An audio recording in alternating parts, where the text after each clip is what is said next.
I ironed my shirt twice that morning. It wasn't wrinkled the first time. I just wanted it to be perfect. White, clean, crisp, my nicest. The kind you only wear to church on Easter or when you're trying to prove something. I shaved, combed my hair back the way my late wife used to like, and even used cologne. Old bottle, nearly forgotten, but still sharp. The label was peeling.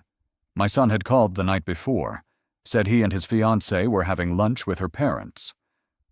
"You should come," he told me. His voice was friendly but clipped.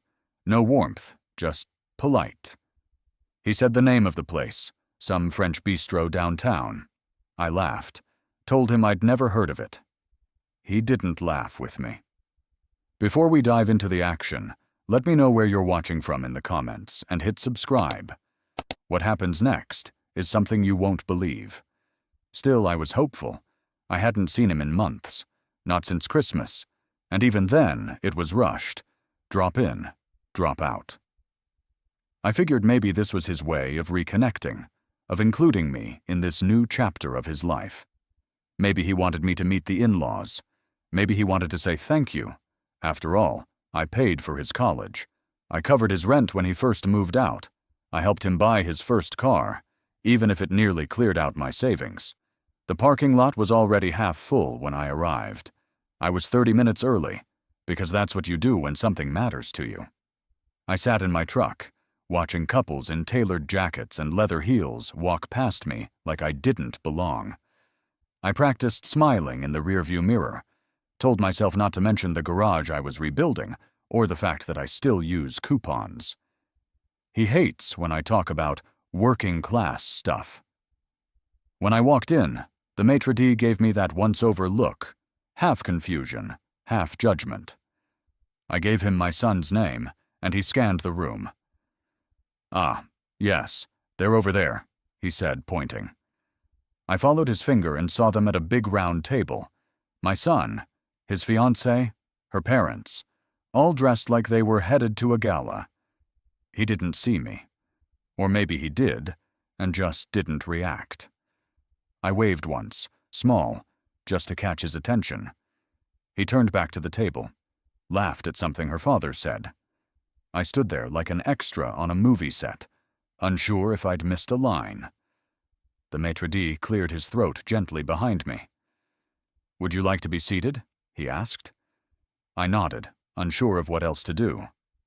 "Right this way, sir," he said, and led me to a small table in the corner, away from them, tucked neatly behind a partition. That's when I knew. This wasn't an invitation to join the family. It was something else entirely. Something colder. From where I sat, I could see everything. Not clearly. There was a potted plant in the way, and one of those half-walls restaurants used to divide space without actually dividing anything. But I could see enough. My son was facing me. He had to have seen me walk in, had to have noticed the wave. But he didn't wave back. Not even a nod. Not a smile. Not even the look you give a stranger you vaguely recognize. Just nothing. The waiter, poor kid, looked as uncomfortable as I felt. He stammered something about how the table was currently full and how they were already dining with guests. I opened my mouth to explain that I was invited, but the words dried up before they hit the air. What was I going to do? Force them to acknowledge me? So I just nodded. Let him lead me to that lonely little table in the corner, far from the warm light of the main dining room, far from the laughter, far from my own son. I sat down slowly, feeling like I'd stepped into someone else's life. This couldn't be mine. This couldn't be my boy, the one who used to crawl into my lap after nightmares, who clung to my leg on the first day of kindergarten, who once cried when he thought I wouldn't come home from a night shift.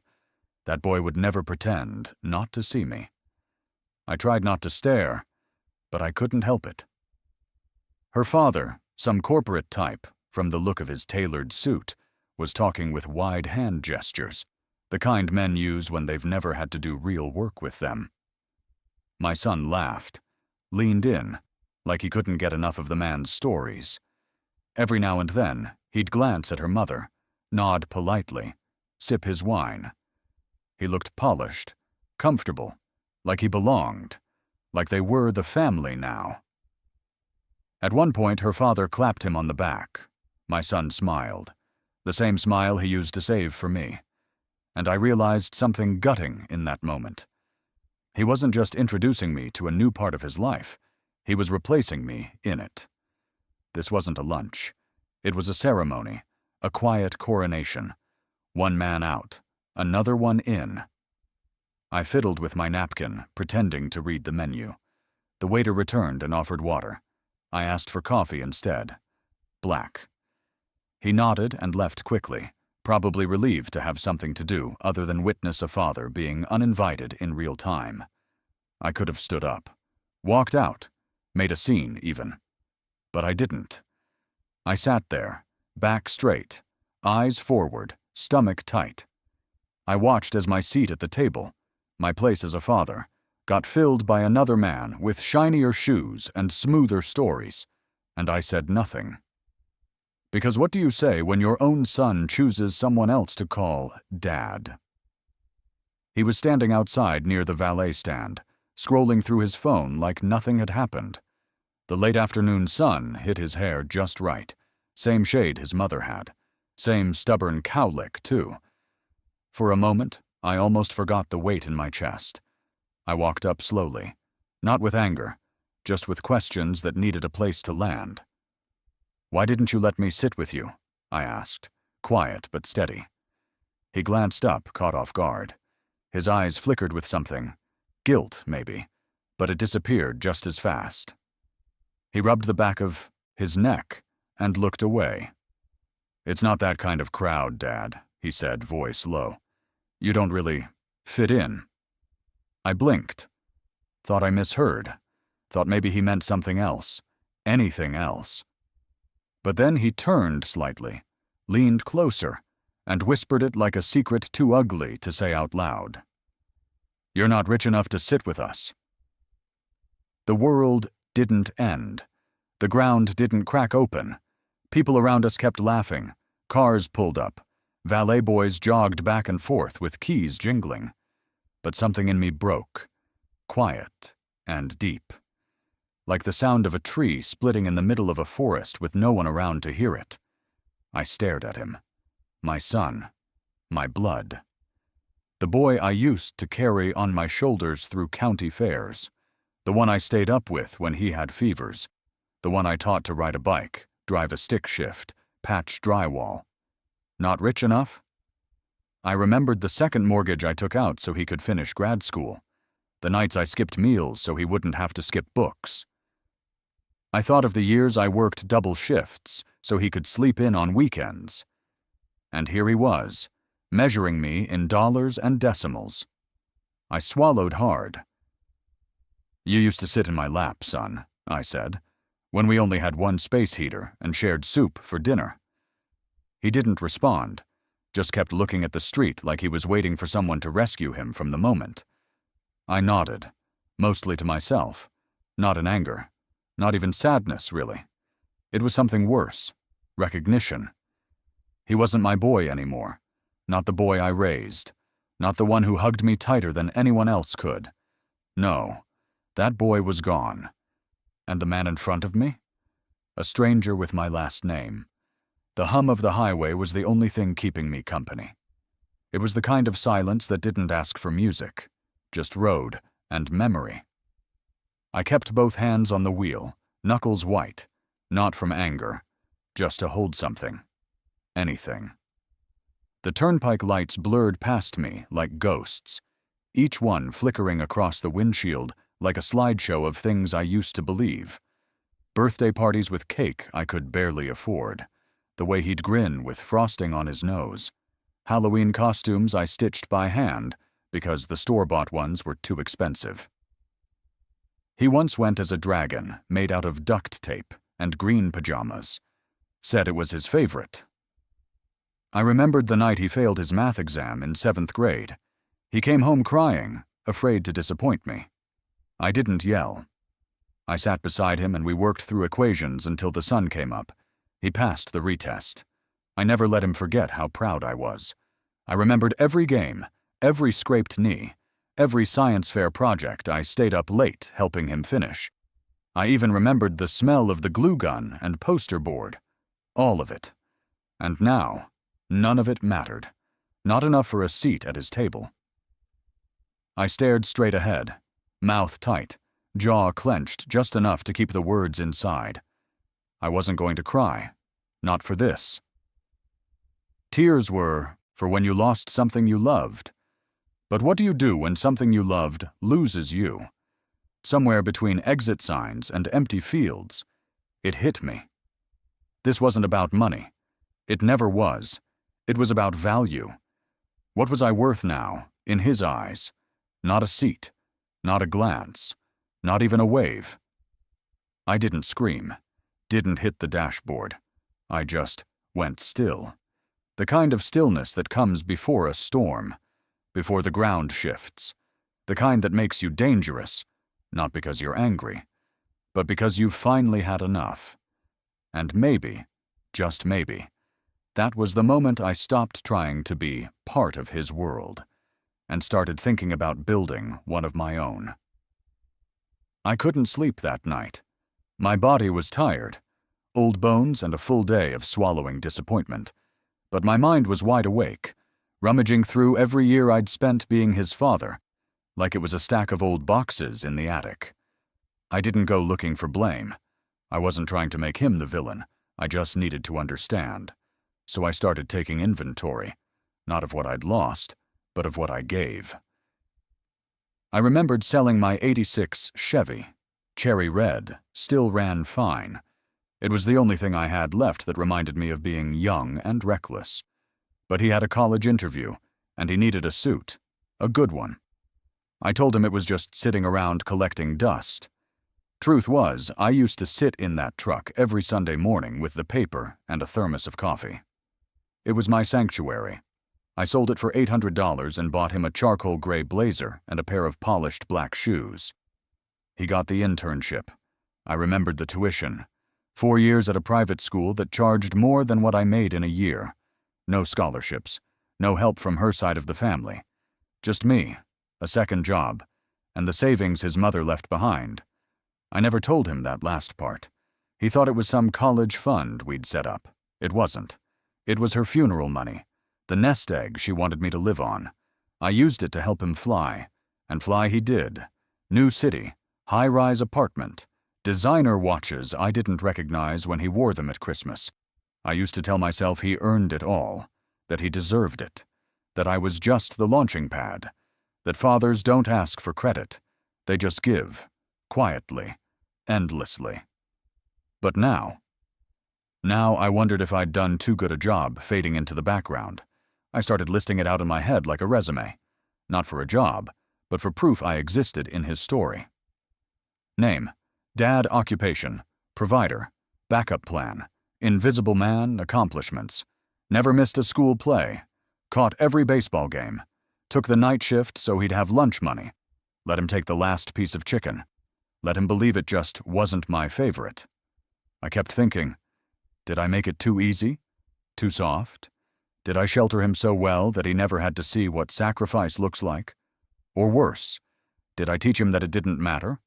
That a father's worth fades once the bills are paid and the handouts stop? It wasn't bitterness I felt. Not really. It was something duller, a kind of quiet pain, like a bruise you press just to make sure it's still there. Because the truth is, I didn't want payback. I just wanted to know that it had meant something. That all those years of giving didn't add up to nothing more than a man who wasn't rich enough to sit with him. Turns out, some kinds of wealth don't show up on balance sheets, and some debts aren't financial, they're emotional. And I was finally ready to collect. I hadn't spoken to Marvin in years, but his number was still scribbled inside my old address book. Faded ink, dog-eared page, but easy to find. Some names stay with you like scars. He picked up on the third ring, his voice just as gravelly and warm as I remembered. Well, I'll be damned. Is this the man who used to sweep my kitchen floors for leftover steak trimmings? I chuckled, but it didn't last long. Marv, I said, what's the going rate for buying respect these days? There was a pause, then laughter, loud, from the belly. Hell, you must really be going through it if you're calling me for advice. I'm not joking, I replied. Silence on the other end, then a softer tone. What happened? I told him. Not everything, just the highlights. The wave not returned, the corner table, the words that slipped out like knives. You're not rich enough to sit with us. He didn't say anything for a while.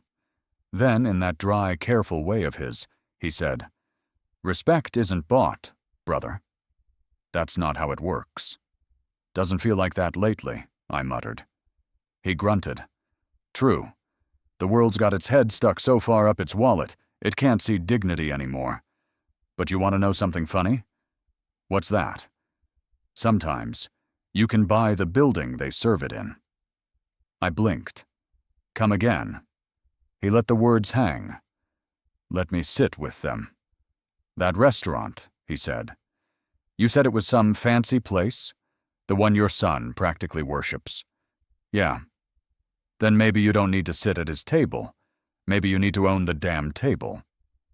It hit me like a slow-moving train, not out of revenge, not out of ego, but because there are moments in life when silence isn't strength, it's surrender, and I'd done enough of that. Think it's for sale? I asked. Marvin laughed again. Everything's for sale. You just gotta ask with the right face. I hung up the phone with a half-smile. For the first time in days, I wasn't just remembering who I used to be.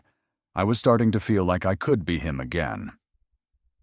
It took one phone call to set things in motion, not because I had money burning a hole in my pocket. I didn't. But over the years, I'd built relationships the way other men build portfolios, with time, sweat, and showing up when no one else would. So I called a man named Elliot, someone I once helped through a rough stretch. He ran a quiet little investment group now, discreet, efficient, the kind of operation that doesn't advertise but knows how to close deals. We met over coffee in a hardware store parking lot. No suits, no briefcases, just a firm handshake and a look that said, "You helped me once. I haven't forgotten." "I need a favor," I told him. He nodded before I could finish. The restaurant wasn't cheap, not by a long shot, but it wasn't untouchable either.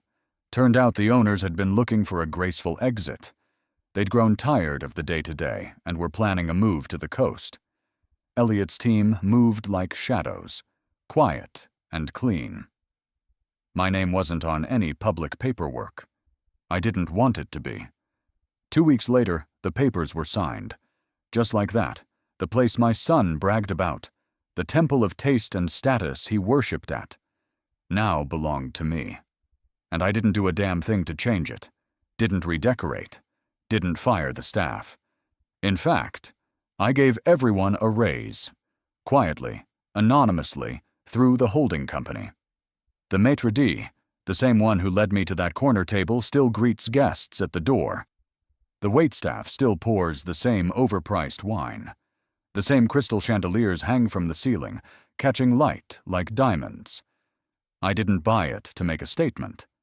I bought it because sometimes dignity wears boots and moves in silence. Let my son have his illusions. Let him think he's still climbing ladders I could build in my sleep.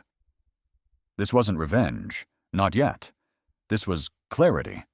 I didn't need a table at his side anymore, because now I owned every table in the room, and all I had to do was wait.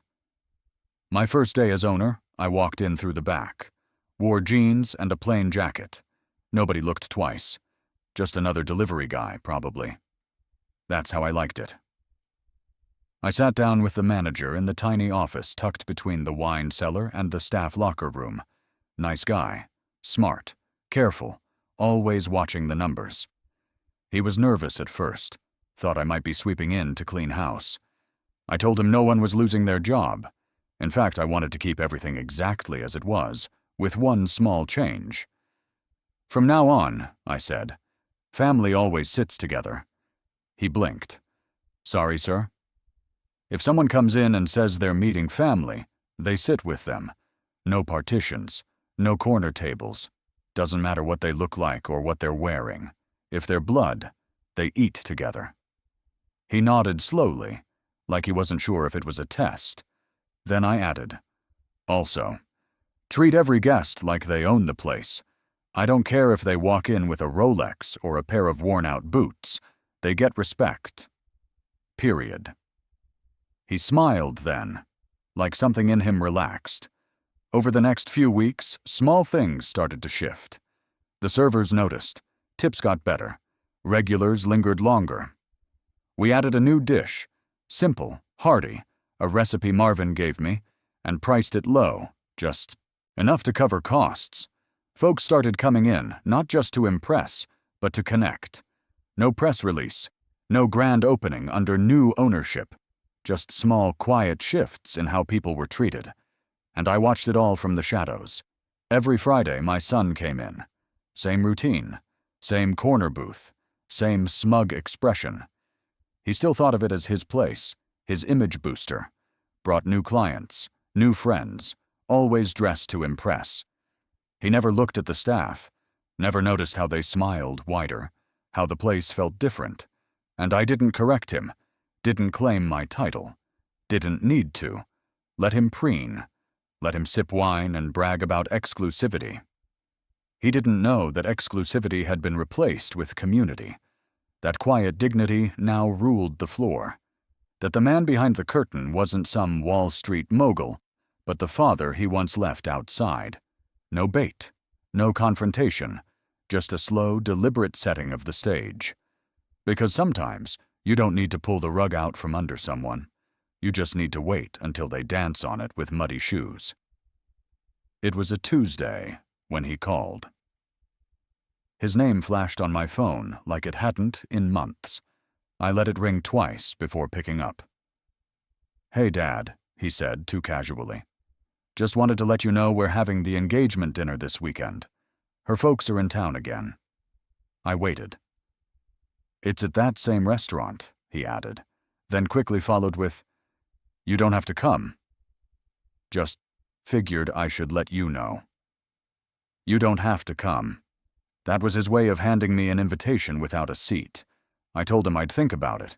He said cool, and hung up like it was just another errand scratched off the list. But I did show up.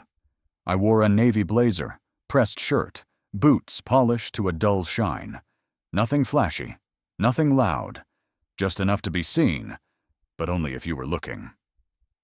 The place hadn't changed much. Candlelight flickered on each table, soft jazz floating in the background, polished silverware gleaming under chandeliers I now paid to keep lit. I walked in through the front this time.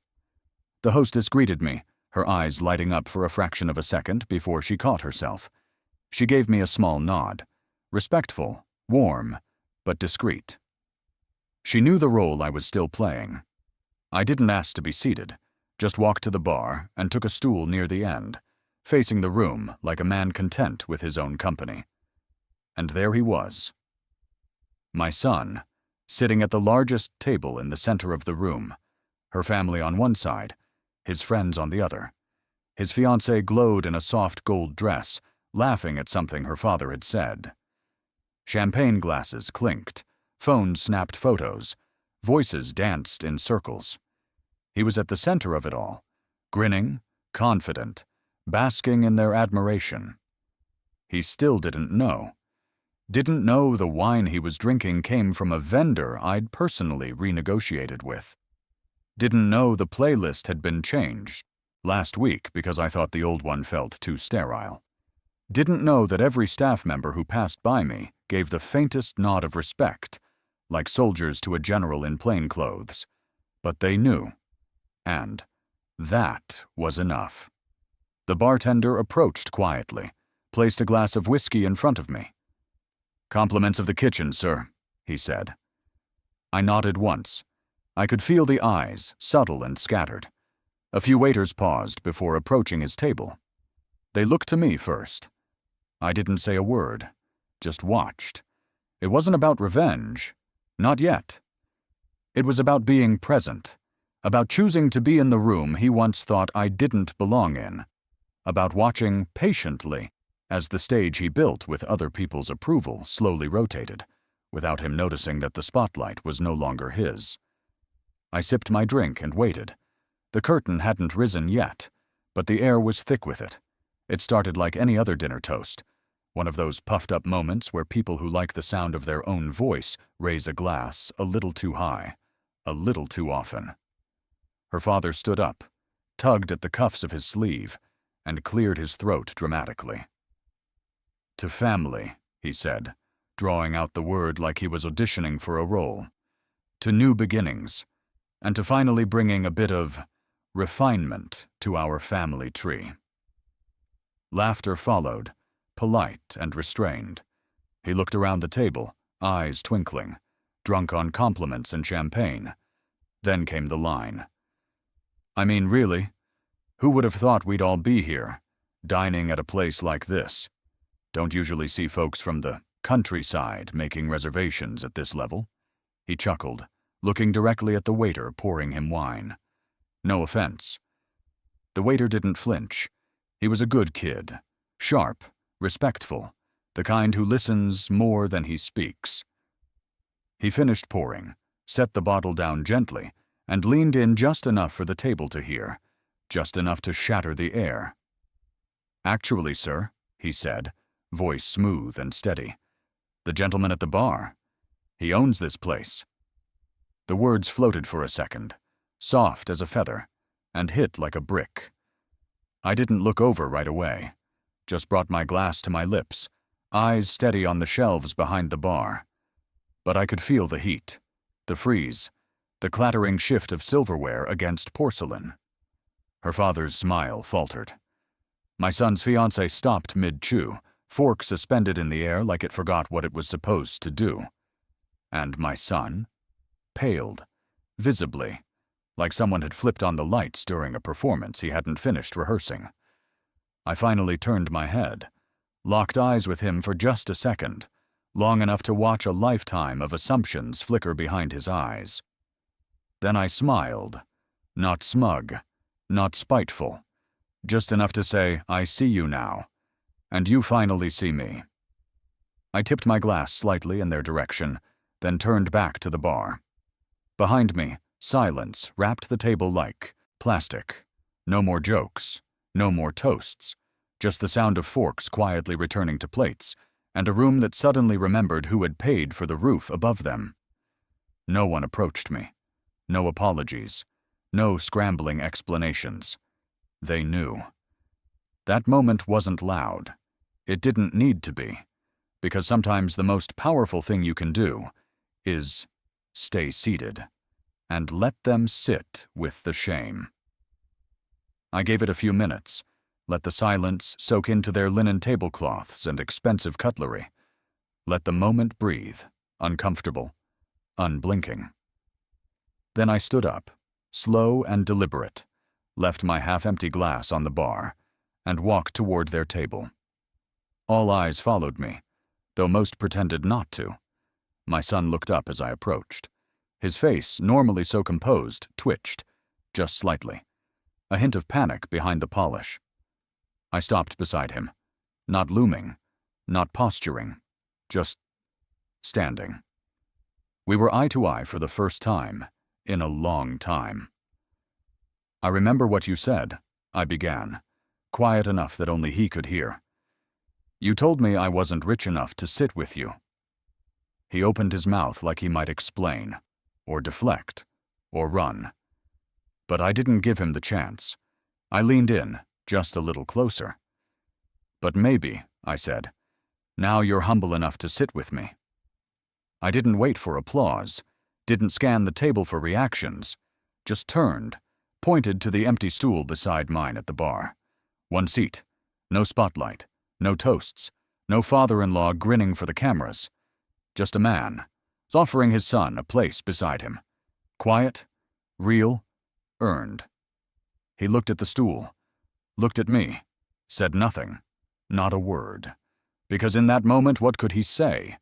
He couldn't buy his way out of it, couldn't joke, couldn't charm. The masks had fallen, and for the first time, I saw him naked of ego. And maybe, just maybe, he saw me not as a relic, not as an embarrassment to hide in corners, but as a man who never needed status to know his worth. I gave him a nod, not of anger, not of pity, of invitation. Then I turned and walked back to the bar, sat down, took my drink in hand. Behind me, I didn't hear footsteps, didn't hear a chair slide, just the soft murmur of a man learning what real presence feels like. That was enough for me, because there's a difference between being invited to someone else's table and knowing you built your own. The night had cooled by the time I stepped outside. The air had that early autumn bite to it, sharp enough to wake you up, but not enough to make you shiver. I stood near the edge of the parking lot, watching my breath fog in the amber glow of the streetlight. I heard the door open behind me, heard footsteps, hesitant, lighter than I remembered. He came up beside me, hands shoved deep into his coat pockets like a boy with a secret, and no plan for what to do with it. "Why didn't you tell me?" he asked. I didn't look at him, just stared out at the road, the occasional passing car humming by, like a reminder that life doesn't stop for bruised egos. "Because you had the chance," I said. "You had every chance to choose kindness, without being impressed, without needing credentials, without needing a damn title next to my name." I paused, finally turning to him. "And you failed." His mouth opened, then closed, like he'd forgotten how to argue without holding the upper hand. "I wasn't trying to hurt you," he muttered. "That's the problem," I replied. "You weren't trying anything at all. You just let the world tell you what mattered, and you followed it without question. You traded indecency for decorum." He dropped his head, jaw tight. "You think legacy is about money?" I continued. "It's not. Legacy is who you are when no one's watching. It's the shadow you cast when you walk out of a room. It's whether people feel lighter or heavier because you were in their lives." I stepped a little closer, not angry, just done. "I don't need you to call me Dad in public. I don't need a seat at your parties. But I'll tell you this. I'm done chasing you. I'm done shrinking myself to fit into your idea of who's worthy." He flinched. I saw it. "You're my son," I said quietly. "But if you want to sit next to me again, you're going to have to walk toward me on your own. Not because I'm rich, not because I own a building you think is impressive, but because you remember the man who raised you before you knew what a wine list was." He said nothing, but in his silence, I heard something shift. Not enough to fix everything, but enough to know the ground had moved. I didn't ask for the article, didn't pay for it, didn't pitch the story. Some freelance reporter had been dining in one night, probably came for the duck confit, stayed for the change in atmosphere. She noticed something different, asked a few questions, got curious about who was really pulling the strings behind the scenes. A week later, there it was, page 3 of the Sunday Lifestyle section. Former factory worker buys luxury restaurant, flips elitism on its head. There was a photo of the building's facade, warm lights glowing through tall windows. No shot of me. No quotes, just the facts, and a little bit of wonder. She talked about how the new ownership brought in subtle but meaningful changes, how the staff said morale was up, how regulars described the place feeling more human, how the kitchen had introduced a rotating family meal special, simple dishes inspired by real people, not Michelin stars. And then there was the kicker. In an era obsessed with exclusivity, one anonymous owner seems to be reminding the city that true hospitality isn't about who you keep out, but who you welcome in. I didn't expect the flood of comments, letters, even handwritten notes. People thanked me, even though most didn't know who I was. They talked about how they took their mother there, for her birthday, and weren't made to feel less than. One woman wrote that it was the first time her father, a retired janitor, had ever been treated like a man of value at a white tablecloth restaurant.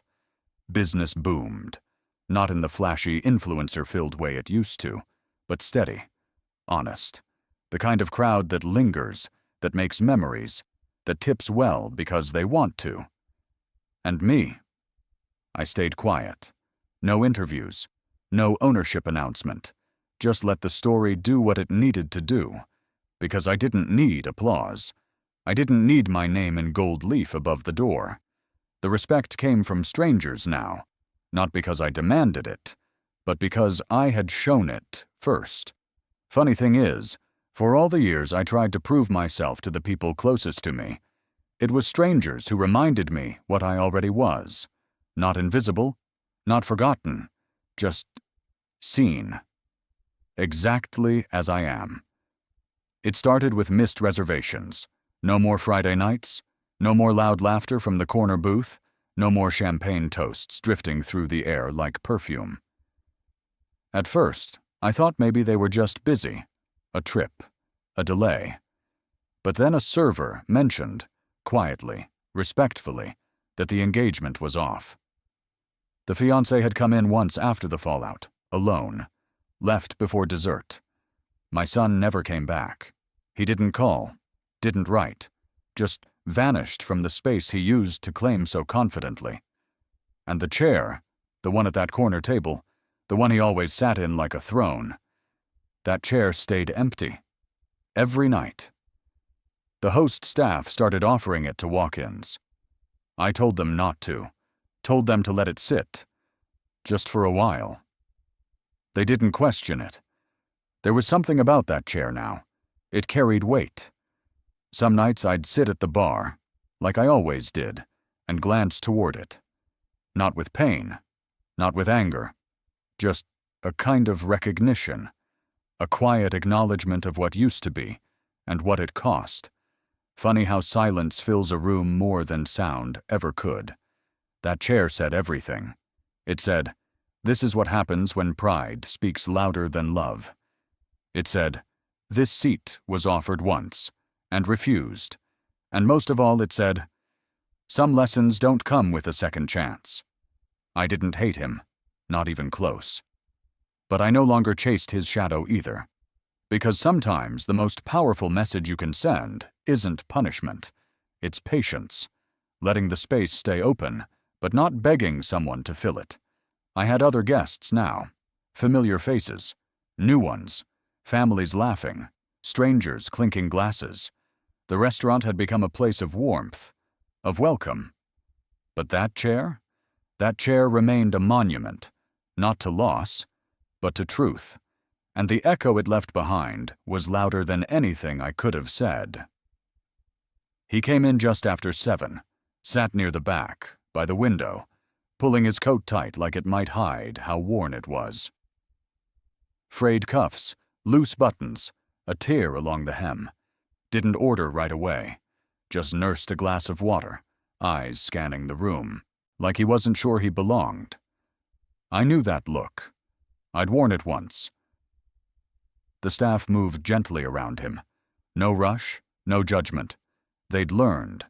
They understood now what real hospitality looked like.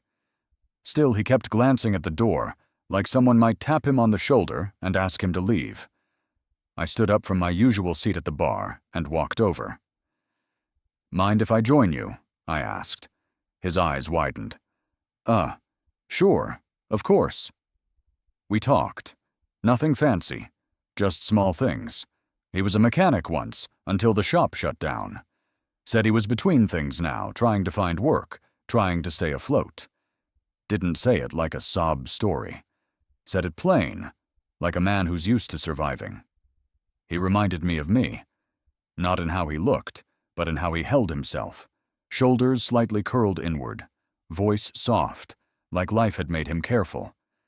When the food came, he hesitated to touch it. I nodded, gave him permission without words.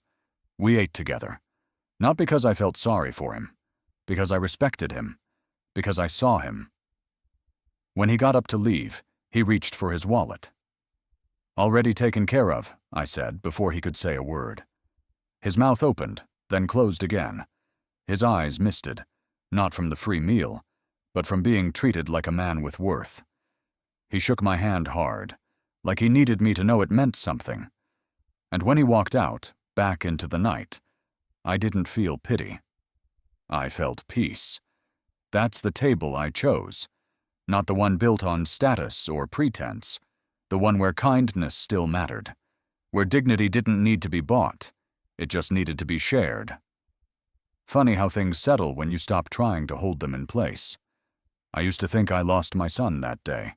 He refused to wave, that something sacred had been taken from me in that moment, the bond, the trust, the love. But now I see it, different. I didn't lose him. I just finally saw him, saw the man he chose to become, the way he measured worth, the way he let pride dress itself up as progress. And once I saw that clearly, I stopped grieving the boy he used to be. Because that boy, the one who held my hand crossing streets, who cried when I worked late, who once said I was his hero, he's still somewhere in there. But I'm no longer waiting for him to come back. And in that letting go, I found something better. I found me, not the man who begged for recognition, not the man sitting in corners trying to shrink himself into someone else's idea of enough, but the man who built his own table, the man who created a place where dignity was on the menu, no reservation required. People come here now and feel something they didn't expect: warmth, respect, home, and that's worth more than applause or inheritance or some hollow approval from people too lost to know the difference. I walk through those doors each night, and I don't need anyone to say, "That's the owner." I don't need my name etched on the wall or my photo in the paper, because I know what I did. I know who I am. And that's the last course they never expect, the one that doesn't come on a plate. Peace. Not silence, not surrender. Peace that comes from walking your path without begging for someone to walk it with you. My son may still come around one day, or not, but either way, I'll be here. Not waiting, not watching, just living. Full, satisfied, whole.